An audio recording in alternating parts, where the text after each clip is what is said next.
بس میں نے اتنی بات کی تھی کہ میری اس بات پر میری بڑی نند دیوانی ہو گئی اور دیوانی ہو کر آگے بڑھی۔ اس نے میرے بال نوچ کر مجھے زمین پر پٹک دیا۔ اس کا بس نہیں چل رہا تھا کہ وہ میرا گلا دبا دے۔ اس کے بعد ان تینوں ماں بیٹیوں نے مجھے وحشیوں کی طرح مارنا شروع کر دیا۔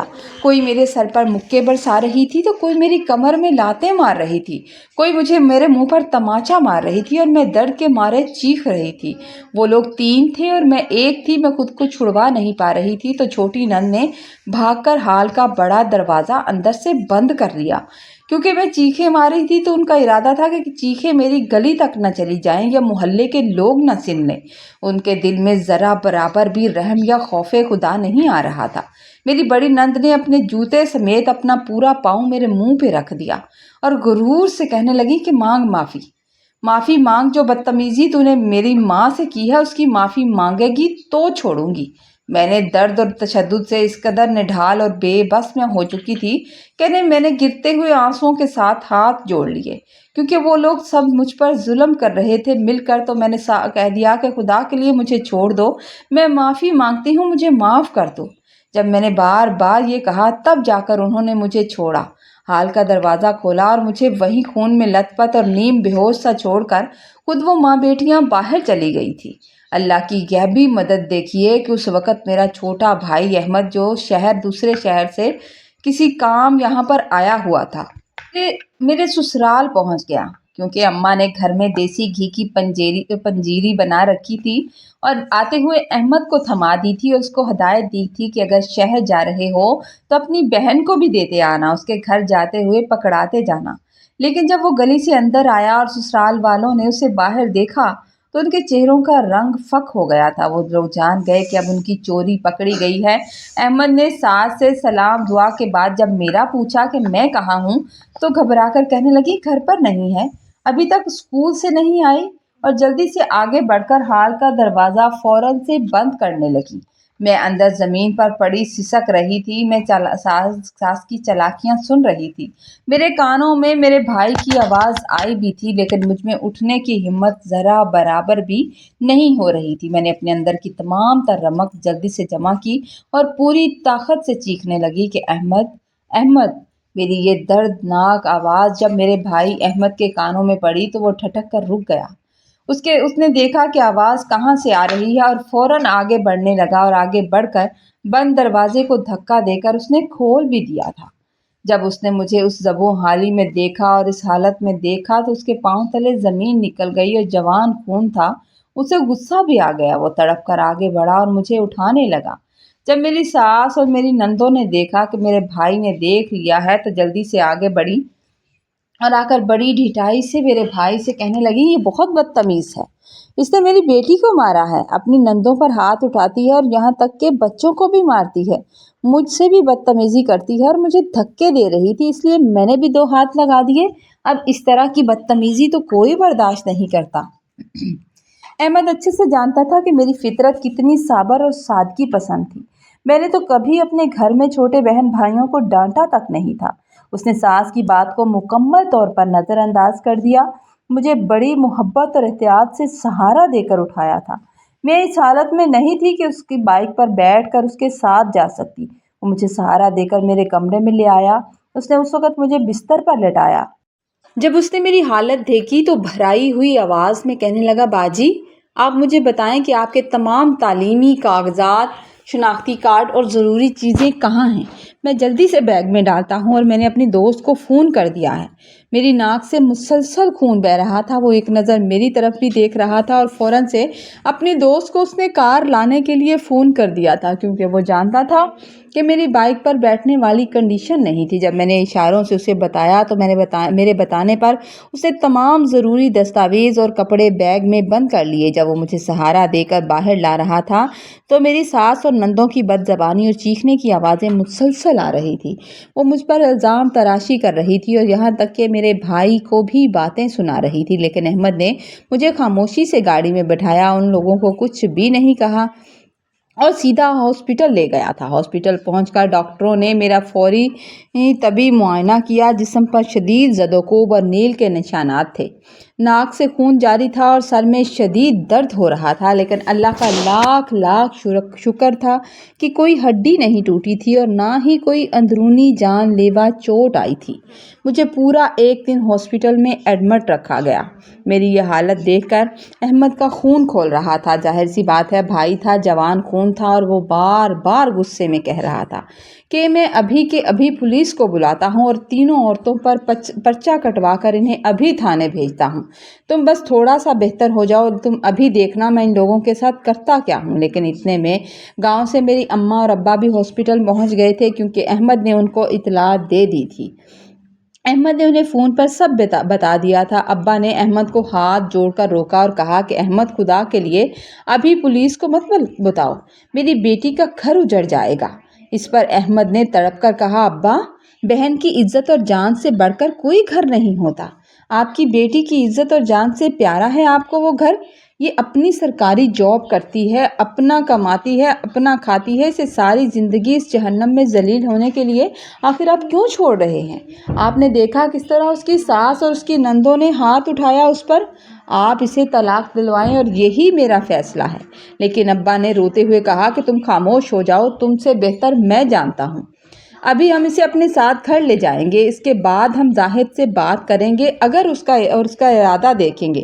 اگر اسے اپنی ماں اور بہنوں کے ظلم پر کوئی شرمندگی یا احساس ہوا تو میں اس سے کہوں گا کہ وہ اپنی بیوی کو اپنے ساتھ دبئی لے کر جائے اور اسے وہیں رکھے۔ اگر وہ ساتھ نہیں رکھ سکتا، میری بیٹی کو عزت نہیں دے سکتا، تو شرافت سے طلاق دے دے۔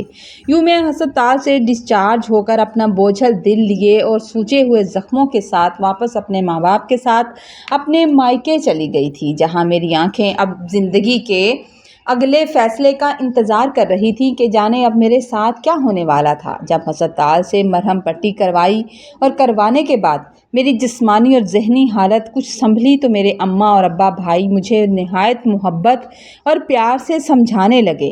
انہوں نے مجھے احتیاط کے ساتھ سہارا دیا اور سہارا دے کر واپس اپنے گھر لے آئے، اور گھر پہنچ کر جب ان لوگوں کو تفصیل سے معلوم ہوا کہ وہاں ہوا کیا تھا، ان سب کو ساری تفصیل بتائی۔ جو ایسی باتیں تھیں جو میں ان سے چھپاتی رہی تھی، میں نے انہیں کبھی نہیں بتائی تھی، اور پھر میں نے انہیں یہ بھی بتایا کہ میرے سرکاری اسکول کی جتنی بھی تنخواہ آتی تھی اس کا ATM کارڈ بھی میری ساس کے پاس ہوتا تھا اور وہی نکالتی تھی، اور مجھے صرف جیب خرچ دیا جاتا تھا۔ صرف ذاتی اخراجات کے لیے مجھے ان سے منتیں کرنی پڑتی تھی، چند پیسے میں ان سے مانگا کرتی تھی۔ تو یہ بات سن کر میرے ماں باپ اور بھائی شدید حیران رہ گئے۔ وہ حیران رہ گئے کہ تم کتنی پاگل ہو، تم نے اپنا کارڈ بھی ساس کے حوالے کر دیا۔ میرے بھائی احمد کی غیرت یہ ذرا برداشت نہ کر سکی۔ اس نے اسی وقت غصے اور ہمدردی سے بھرپور لہجے میں میری طرف دیکھا اور کہنے لگا، باجی، ابھی اسی وقت بینک کی ہیلپ لائن پر کال کرو اور اس کارڈ کو ہمیشہ کے لیے بلاک کرواؤ۔ میں تمہیں نیا کارڈ کھلوا کر دوں گا۔ میں نہیں چاہتا کہ تمہاری کمائی پہ وہ لوگ عیش کریں۔ میں نے اپنے بھائی کے کہنے پر بغیر کسی تاخیر کے فوراً بینک کی ہیلپ لائن پر رابطہ کیا اور اپنا ATM کارڈ مکمل طور پر بند کروا دیا تھا۔ اسی شام کو میرے شوہر زاہد کی دبئی سے براہ راست کال میرے ہی فون پر آ گئی تھی۔ اس کے لہجے میں اب بھی وہی پرانی تلخی اور سختی تھی۔ وہ مجھ سے کہنے لگا، مہرین، امی تو قرآن پاک پر ہاتھ رکھ کر قسم کھانے کو تیار ہیں کہ ان لوگوں نے تمہیں ہاتھ تک نہیں لگایا، بلکہ ان کا کہنا تھا کہ تم تو اسکول میں ہی کسی سے جھگڑا کر کے آئی تھی، شدید غصے میں آئی تھی اور ان کے ساتھ بدتمیزی کر رہی تھی، اور گھر آتے ہی تم نے سارا غصہ میری چھوٹی بہن پر نکالتے ہوئے اس پر ہاتھ اٹھا دیا۔ تمہیں ذرا شرم نہیں آئی کہ وہ میری چھوٹی بہن ہے؟ اور خود ہی تم راستے میں کہیں رکشے یا سواری سے گری ہو تو اب تم ہی بتاؤ کہ میری ماں بھلا اتنی بڑی جھوٹی قسم کیوں کھائے گی؟ سارا قصور تمہارا ہی ہے۔ اپنے شوہر کی یہ اندھی بے حسی، ہٹ دھرمی اور سسرال والوں پر یعنی کہ اپنے ماں باپ پر اندھا اعتماد سن کر میرے دل خون کے آنسو رونے لگا۔ میرے دل میں خیال آیا کہ یہی وہ انسان تھا جس کے بارے میں ابا کہہ رہے تھے کہ اس کو احساس ہو جائے گا، اور وہ مجھ پر الزام لگا رہا تھا۔ میں نے کہا کہ زاہد، خدا کا خوف کرو۔ احمد نے مجھے اپنی آنکھوں سے ہال کے اندر خون میں لت پت دیکھا تھا۔ میرے بھائی نے مجھے اس حال میں دیکھا تھا اور اس نے یہ بھی دیکھا تھا کہ کس طرح دروازہ بند کر دیا گیا، اور کہنے لگا کہ تم آخر کب تک اپنی ماں اور بہنوں کی جھوٹی اور من گھڑت باتوں پر آنکھیں بند کر کے یوں اندھا یقین کرتے رہو گے؟ آج نہ جانے مجھ مظلوم کے اندر کہاں سے اتنی جرأت اور ہمت آ گئی تھی کہ میں نے کسی خوف کے بغیر صاف الفاظ میں کہہ دیا کہ مجھے تم سے طلاق چاہیے۔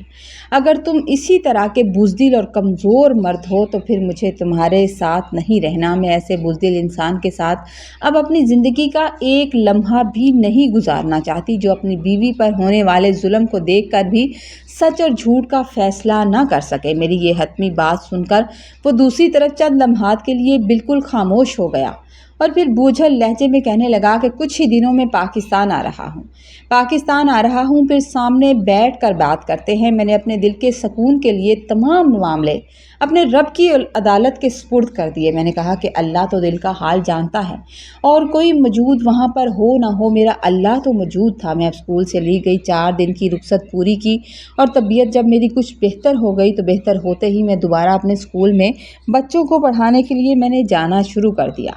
تقریباً 1 ہفتہ گزر گیا۔ 1 ہفتے کے بعد زاہد دبئی سے واپس پاکستان پہنچ گیا، اور جس دن پہنچا تھا اس سے اگلے دن وہ ہمارے گھر آیا اور میرے اماں اور ابا کے سامنے خاموشی سے سر جھکائے بیٹھا ہوا تھا۔ جب میری اماں اور ابا نے اور ہمارے خاندان کے کچھ لوگوں نے مل کر اسے سسرال والوں کی بدسلوکی اور مجھ پر کیے گئے بدترین تشدد کی تمام تر سچائی بتائی، جب سب نے اسے بتایا کہ وہاں ہماری بیٹی کے ساتھ کیا کیا سلوک کیا گیا، وہاں اس پر ہاتھ اٹھایا گیا، یہاں تک کہ اسے جان سے مارنے کی کوشش کی گئی، تو اب بھی وہ اپنی ماں کی صفائیاں دیتے ہوئے وہی پرانی گردان الاپنے لگا۔ کہنے لگا، ابا جی آپ نے تو باقاعدہ، اماں میری نے تو قسم کھائی ہے، میری ماں کبھی ایسی جھوٹی قسم نہیں کھا سکتی۔ ان کا صاف کہنا ہے کہ ان لوگوں نے مہرین کو بالکل نہیں مارا۔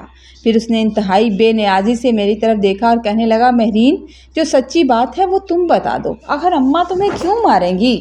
اماں نے خدا کی اتنی بڑی قسم کھائی ہے کہ انہوں نے تم پر ہاتھ نہیں اٹھایا، اور میری ماں جھوٹ نہیں بولتی۔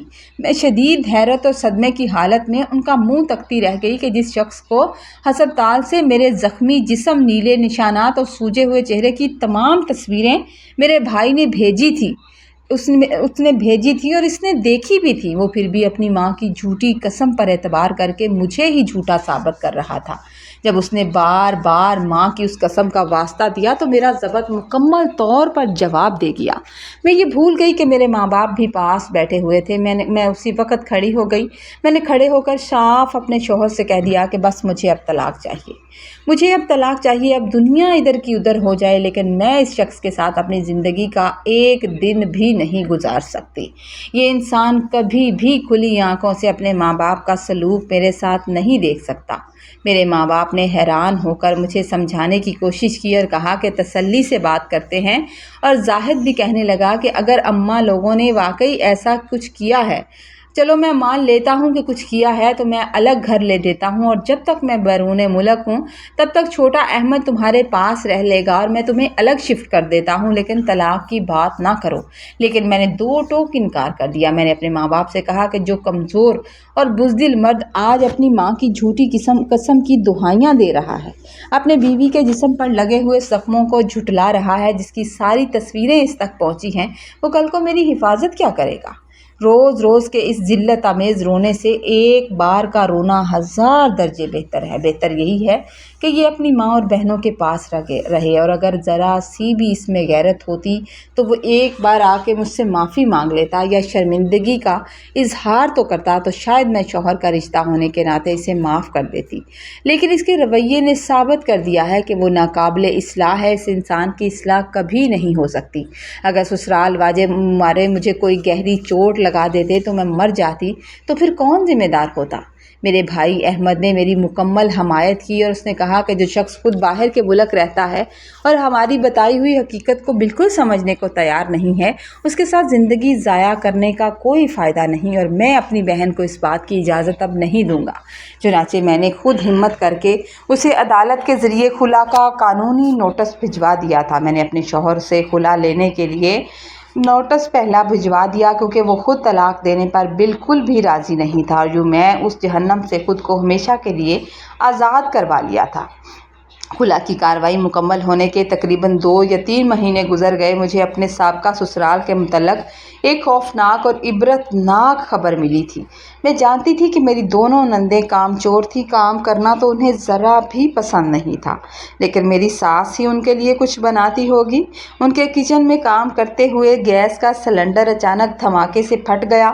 اس حادثے میں میری سابقہ ساس کا پورا جسم اور چہرہ شدید ترین حد تک جھلس گیا تھا اور وہ ہاسپٹل کے ICU میں انتہائی تشویشناک حالت میں زندگی اور موت کی کشمکش میں مبتلا تھی۔ ایک جاننے والے نے جب یہ مجھے بات بتائی اور جب یہ خبر میرے کانوں تک پہنچی تو میری روح کانپ گئی اور مجھے اندازہ ہوا کہ اللہ تعالیٰ کی لاٹھی بے آواز ہے۔ جب جھوٹی قسم کھائی جاتی ہے تو وہ اپنے مظلوم بندوں کا حساب اسی دنیا میں پورا کرتا ہے۔ اس دن نہ جانے میرے دل میں ایسی کیا آئی کہ میں نے اپنے سابق شوہر زاہد کے نمبر پر فون ملا دیا۔ حالانکہ مجھے اس کا نمبر میں کاٹ چکی تھی، لیکن اس کا نمبر مجھے یاد تھا۔ اس کے فون اٹھاتے ہی میں نے سنجیدہ، تلخ اور بھاری لہجے میں کہا تھا کہ زاہد، تم نے اپنی آنکھوں سے دیکھ لیا نا کہ اللہ تعالیٰ نے کس طرح تم لوگوں کو مکافات عمل تمہارے سامنے لا کر کھڑا کر دیا۔ تمہیں بتا دیا کہ کس طرح کسی کے ساتھ برا سلوک کرتے ہیں، اور ابھی تو صرف تمہاری ماں کا حساب ہوا ہے۔ اور جس طرح تم نے لوگوں نے مجھ پر جھوٹے الزامات لگائے ہیں، اللہ پاک کی جھوٹی قسم بھی کھائی ہے، ابھی تو تم اور تمہاری ان ظالم بہنوں کے جرائم کی سزا ہونا باقی ہے، کیونکہ میں نے اپنا معاملہ اللہ پر چھوڑ دیا تھا۔ یہ بات کہہ کر میں نے فوراً سے فون کاٹ دیا۔ اس کے بعد زاہد کی طرف سے مسلسل کالز آنے لگی۔ وہ بار بار فون کر رہا تھا، لیکن میں نے اس کی کوئی کال نہیں اٹھائی، اور جب میں اس کا نمبر بلاک کرنے ہی والی تھی تو اس نے ایک انتہائی دردناک میسیج کیا۔ اس کا میسیج موصول ہوا کہ خدا کے لیے مہرین، میری ماں کو معاف کر دو۔ تم مجھے چاہے جو مرضی بد دعا دو، لیکن میری ماں کو معاف کر دو۔ میری ماں بہت شدید تکلیف اور عذاب میں ہے۔ شاید تمہاری معافی سے اس کی تکلیف میں کمی آ جائے، اس کی مشکل آسان ہو جائے۔ میں تم سے ہاتھ جوڑ کر معافی مانگتا ہوں کہ میری ماں کو معاف کر دو۔ اس نے مسلسل عاجزی سے بھرپور میسیج کیے ہوئے تھے، لیکن میں نے خاموشی سے اس کے تمام نمبر، جس نمبر سے وہ مجھے فون کر رہا تھا، میں نے وہ نمبر بلاک کر دیے۔ اس واقعے کو ابھی 1 ہفتہ گزرا تھا کہ میرے لیے اللہ کے فضل سے ایک بہت ہی اچھے، شریف اور خاندانی لوگوں کی طرف سے شادی کا پرپوزل آ گیا۔ شادی کی تجویز آئی۔ لڑکا بے حد نفیس اور سلجھا ہوا تھا۔ اس کی پہلی بیوی کا انتقال ہو چکا تھا اور اس کی ایک ننھی سی بیٹی بھی تھی، کیونکہ بیٹی کی پیدائش پر بیوی کا انتقال ہو گیا، اور وہ لوگ بار بار میرا ہاتھ مانگ رہے تھے اور میرے ابا کو یقین دلانے کی کوشش کر رہے تھے کہ ہم آپ کی بیٹی کو بہت خوش رکھیں گے۔ جب ابا نے مجھ سے میری مرضی پوچھی تو میں نے حالات کو مد نظر رکھتے ہوئے خاموشی سے اپنی رضامندی ظاہر کر دی تھی، کیونکہ میری وجہ سے میرے ماں باپ بہت پریشان رہتے تھے۔ ابھی ہم نے اس نئے رشتے کے لیے ہاں کی تھی کہ ایک شام ہمارے گھر کا مرکزی دروازہ زور سے بجا تھا۔ میرے بھائی احمد نے جا کر دروازہ کھولا تو سامنے میری بڑی نند اور اس کے ساتھ زاہد کھڑے ہوئے تھے، اور احمد نے ان کا چہرہ دیکھتے ہی غصے میں دوبارہ دروازہ بند کرنا چاہا۔ جیسے ہی وہ دروازہ بند کرنے لگا تو میری بڑی نند نے فوراً اپنے ہاتھ جوڑ دیے اور زاروں قطار رونے لگی، روتے ہوئے کہنے لگی، احمد بھائی، خدا کے لیے ہمیں 2 منٹ کے لیے اندر آنے دو، ہم مہرین سے 5 منٹ بات کریں گے اور پھر چلے جائیں گے۔ پلیز ہمیں اجازت دے دو، ہمیں معاف کر دو، ہم ہاتھ جوڑتے ہیں کہ بات کر کے چلے جائیں گے۔ ان کی یہ حالت دیکھ کر انہیں اندر ہال میں آنے کی اجازت دے دی گئی تھی، اور شام کا وقت تھا جب میری بڑی نند روتی ہوئی سیدھی آ کر میرے پاؤں میں گر گئی۔ میں گھبرا کر جلدی سے اٹھی تھی۔ اٹھ کر میں پیچھے ہو گئی، کیونکہ اس طرح کی ان کی حرکت کا مجھے ذرا بھی اندازہ نہیں تھا۔ وہ سسکیاں لیتے ہوئے کہنے لگیں کہ مہرین، تم بہت صابر اور نیک دل ہو، ہم لوگ تمہارا دل دکھاتے رہے۔ میری ماں اس دنیا سے رخصت ہو چکی ہے۔ میں نے رات اپنی اماں کو خواب میں دیکھا تھا، ان کا بہت ہی دردناک اور برے حال میں عذاب دیکھا ہے، اور وہ خواب میرے ذہن سے نکل نہیں رہا۔ خدا کے لیے میری ماں کو دل سے معاف کر دو کہ اللہ تعالیٰ ان کے لیے آخرت میں آسانیاں پیدا کرے۔ ہمیں معاف کر دو، ہم بے تحاشا شرمندہ ہیں، اور میں تمہارے آگے ہاتھ جوڑتی ہوں، میں پاؤں پڑ کرتی ہوں تمہارے، اور اپنے تمام کیے گئے ظلم اور گناہوں کا اعتراف کرتی ہوں۔ خدارا ہمیں معاف کر دو۔ وہ بار بار روئے جا رہی تھی اور ہاتھ جوڑ رہی تھی، اور وہ تو میرے پاؤں پکڑنے کو بھی تیار تھی۔ اس کی یہ زبوں حالی اور گر گڑانا دیکھ کر میرے ابا نے شفقت سے میرے شانے پر ہاتھ رکھا اور میری طرف دیکھا۔ کہنے لگے، بیٹی، اللہ جو بھی کرتا ہے وہ انسان کے لیے بہتر ہوتا ہے، اور اللہ تعالیٰ نے جو تمہارے لیے کیا ہے وہ تمہارے لیے بہتر ہے. ہو سکتا ہے ان کی صالحت اور معافی کے ذریعے اللہ تعالیٰ تمہاری زندگی کے آگے کے تمام راستے آسان کر دے. تو معاف کر دینا اور دل کو بڑا کرنا جو ہے یہ بہت اچھا کام ہے. تم انہیں معاف کر دو. اپنے ابا کا حکم سن کر میں نے اپنا دل بڑا کیا اور ان لوگوں کو معاف کر دیا. میں نے کہا کہ میں نے اللہ کی رضا کے لیے تم لوگوں کو اور تمہاری ماں کو معاف کر دیا. آج کے بعد میرے دل میں یہ بات ختم ہو گئی. وہ دونوں میرا بے حد شکریہ ادا کرتے ہوئے اور میری آئندہ زندگی اور اچھے نصیب کی دعائیں دیتے ہوئے وہاں سے رخصت ہو گئے تھے اور میں ان لوگوں کو مایوس اور جھکے ہوئے کندھوں کے ساتھ جاتے ہوئے دیکھتی رہ گئی تھی. اس معافی کے بعد رب کریم نے میرے نصیب کے تمام دروازے ایسے کھولے کہ میری شادی دانیال سے ہو گئی. دانیال ایک انتہائی اعلیٰ ظرف عزت دینے والے اور بہترین انسان ثابت ہوئے. انہوں نے مجھے زندگی میں کبھی کسی چیز کی کمی نہیں آنے دی. مجھے اتنی محبت، اتنی عزت احترام دیا کہ میرا مرد ذات پہ جو اعتبار اٹھ چکا تھا وہ تمام تر دوبارہ بحال ہو گیا تھا. انہوں نے اپنے رویے سے مجھے سکھایا کہ دنیا کے تمام مرد ایک جیسے نہیں ہوتے. دانیال کی پہلی بیوی سے جو بیٹی تھی اسے میں نے اپنی سگی بیٹی سے بھی بڑھ کر پالا تھا، اپنایا تھا اور اسے اپنی بیٹی بنایا تھا. کیونکہ جب آپ کا شوہر آپ کو ملکہ بنا کر رکھے گا، آپ کو عزت دے گا، تو عورت کا بھی فرض بنتا ہے کہ وہ اس کی پہلی اولاد کو اپنے دل میں جگہ دے اور اسی طرح اپنی سگی اولاد کی طرح اہمیت دے.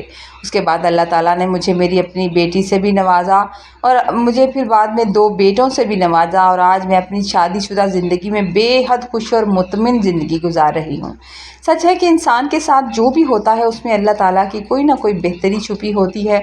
اس وقت ہمیں نظر نہیں آتی، ہم بڑے تکلیف میں ہوتے ہیں، لیکن جب نظر آتی ہے تو ہمیں اندازہ ہوتا ہے کہ اللہ تعالیٰ کا، اپنے رب کا جتنا شکریہ ادا کریں وہ کم ہے.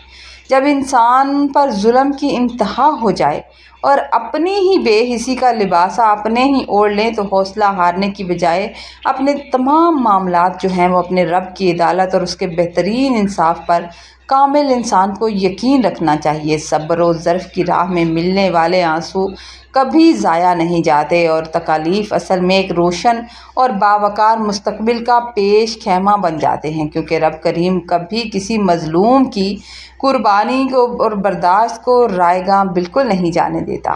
مکافات عمل کا ترازو اس دنیا میں قائم ہوتا ہے اور جو لوگ ظلم کرتے ہیں اور جو اللہ پر توکل کرتے ہیں، خدا ان کے لیے اندھیروں کے بعد عزت، محبت اور سچی خوشیوں کے دروازے ایک نہ ایک دن ضرور کھول دیتا ہے. لیکن جو برے کام کرتے ہیں ان کا مکافات عمل شروع ہو جاتا ہے اور جس کا انہوں نے کبھی تصور بھی نہیں کیا ہوتا. کہانی اگر آپ کو اچھی لگے تو آپ نے لائک کرنا ہے، کامنٹ میں ضرور بتانا ہے. چینل پر نئے ہیں تو چینل کو سبسکرائب کر دیجئے. خوش رہیے، آباد رہیے، اللہ تعالیٰ کو سلامت رکھے. اللہ حافظ.